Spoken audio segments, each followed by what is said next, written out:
Have you ever seen such disrespect? Children suing parents thinking they're entitled for all they can get, forgetting who changed their pampers, brought their clothes. Have you ever seen such disrespect?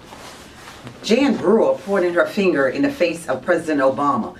Yes, a sitting president.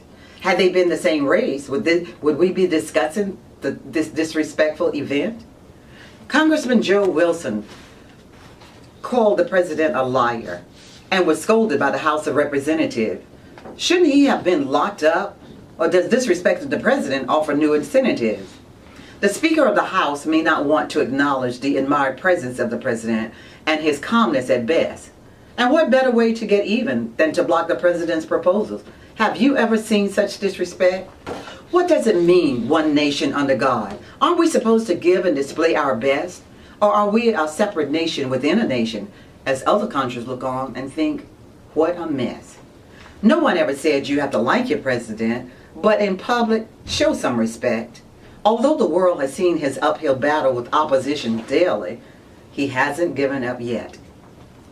From the moment his victory was announced, there was no doubt there was going to be a fight. And it's seen with filibusters conspiring to embarrass the president with all of their might. But in spite of the feelings, the president passed health care reform after 5 presidents over a century failed. And with 32 million people being covered is a good thing. And to know this, you don't need a degree from Yale. He passed the Stimulus Reinvestment Act that credited jobs and put Americans back to work. He ended the war in Iraq and Afghanistan, but eliminating Osama bin Laden was a tremendous perk. The auto industry recapitalized the banks to put them back on their feet. When repealing Don't Ask, Don't Tell allowed gays and lesbian to serve their country, what a leap. He kicked banks out of the federal student loan programs, which expanded the Pell Grant spending, which made it possible for students to go to college with money the banks were not lending. He boosted fuel efficiency standards that nearly doubled fuel economy for automobiles. He increased support for veterans with physical and mental issues with tuition and places to live. He pushed federal agencies to be green leaders with an executive order to soften the environmental impact by 2020. He improved nutrition in coordination with Michelle Obama so nutrition and food would be plenty. He expanded hate crime protection based on sexual orientation, religion, color, and race.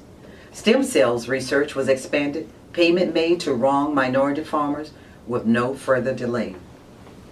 There is more to be said of accomplishment made by a president in his uphill struggle, but where do we go from here? A majority Senate and a majority House, for some, is certainly understandable if this moment doesn't create fear. Oh, land of beauty, where has thy beginning gone? Why has greed and deceit intervened and pride left us alone? Where is the love that used to flourish from coast to coast when monetary values were secondary and a helping hand counted the most? Americans are no longer comfortable to work in countries not their own.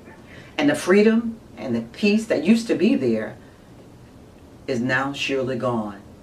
For it has always been said that in God and America we shall trust. Therefore, it's only fair to say the fault don't lie within America. It lies within us. And just remember, when my hands are up and I can't breathe, I am no threat. America, America, let's give each other some respect. Thank you.